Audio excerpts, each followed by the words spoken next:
വളരെ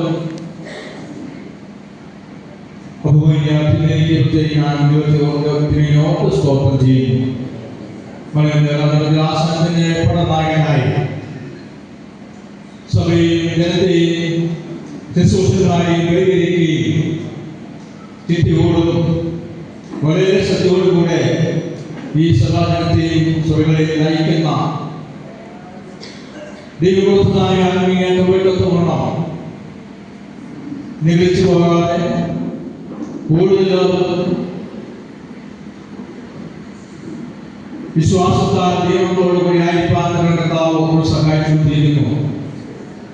തിരുമേനിയോളം വളരെയധികം ദൈവത്തിന്റെ വിശുദ്ധവേദിയിൽ ഇറങ്ങിയ നാൾ മുതൽ ഞങ്ങൾ വളരെയധികം പരസ്പരം അറിയുവാനും സ്നേഹിക്കുവാനും കഴിഞ്ഞിട്ടുണ്ട്. മുമ്പ് മലയാളത്തിന്റെ ശക്തനായ ഒരു പ്രവർത്തകനായി ശുശ്രൂഷ ചെയ്തു. വൈദ്യായ ശേഷം നമ്മുടെ പ്രവർത്തിക്കുവാനുള്ള ദൈവത്തുള്ള പ്രിയപ്പെട്ട ദൈവം കൊടുത്തു. വീണ്ടും ദൈവ പടിപടിയായി ഉയർത്തിക്കൊണ്ട് ഇപ്പോൾ നമ്മുടെ മതത്തിൽ വിശുദ്ധമായിട്ട് ശുശ്രൂഷ ചെയ്തു പോയിരുന്നു. വളരെയധികം ദൈവത്തിന് സ്തോത്രം ചെയ്യുന്നു. തിരുവനന്തപുരം പ്രാർത്ഥിക്കണം. ദൈവജനത്തെ നയിക്കുക എന്ന് പറയുന്നത് ചെറിയൊരു കാര്യമല്ല. പല സ്വഭാവമുള്ള ജനങ്ങളാണ് നമ്മുടെ സഭകളിലുള്ളത്. ഇവരെല്ലാം കൂടെ ഒത്തൊരുമിച്ച് കൊണ്ടുപോകുക എന്ന് പറയുന്നത് വളരെയധികം പ്രയാസമുള്ള കാര്യമാണ്. പക്ഷെ വളരെ ഈസിയായി നിങ്ങളെല്ലാം നയിക്കുന്നത് ഓർത്ത് ദൈവത്തിൽ നിന്നുള്ള സ്തോത്രം ചെയ്യുന്നു. ബഹുമാനപ്പെട്ട വൈദികര് ഇവിടെ ഇരിക്കുന്ന എല്ലാവരെയും എനിക്ക് പറ്റുമെങ്കിലും എല്ലാവരുടെയും പേര് ഞാൻ ഓർക്കുന്നില്ല.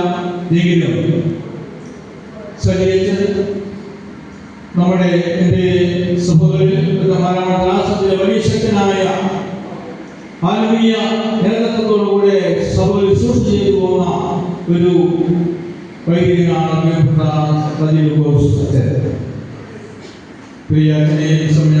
ഓർക്കുന്നു.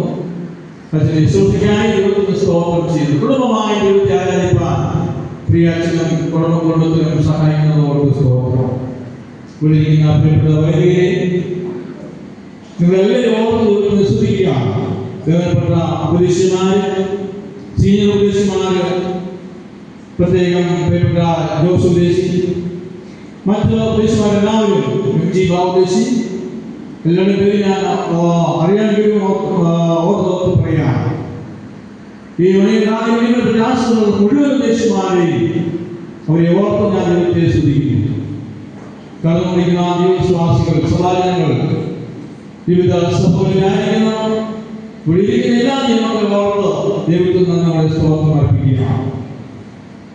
ഈ ദിവസങ്ങളായി ആത്മീയമായ നല്ല ഗാനങ്ങളെ പാടി ആത്മാവിനെ ബലപ്പെടുത്തിക്കൊണ്ടിരിക്കുന്ന ഗായകത്തോട് ദൈവത്തിന് സ്തോത്രം ചെയ്യുന്നു. ഇന്ന് രാത്രി നമ്മുടെ സമാപന രാത്രിയാണ്. കഴിഞ്ഞ രാത്രി കാലം നിങ്ങൾ വളരെയധികം ആത്മാവിനെ ദൈവത്തെ ആരാധിക്കുവാൻ കഴിഞ്ഞു. നമ്മൾ പ്രതീക്ഷിക്കാത്ത രീതിയിൽ ദൈവങ്ങളോട് ഇടപെട്ടുവെന്ന് ഞാൻ വിശ്വസിക്കുകയാണ്. നമ്മുടെ മനസ്സും ശരീരവും ദൈവത്തിൽ സമർപ്പിച്ചു കഴിയുമ്പോൾ ദൈവം നമ്മോട് ഇടപെടുവാൻ തുടങ്ങും. ദൈവത്തിൽ നാം ഏൽപ്പിച്ചു കൊടുക്കുന്നില്ലെങ്കിൽ നമുക്ക് വെറുതെ ഇരിക്കാൻ മാത്രമേ. ദൈവത്തെ നാം മനസ്സ് തുറന്ന് ആരാധിക്കുമ്പോൾ ആരാധന മധ്യത്തിൽ വെളിപ്പെടുന്നവനായ ദൈവമാണ് നമ്മുടെ മധ്യത്തിലുള്ളത്.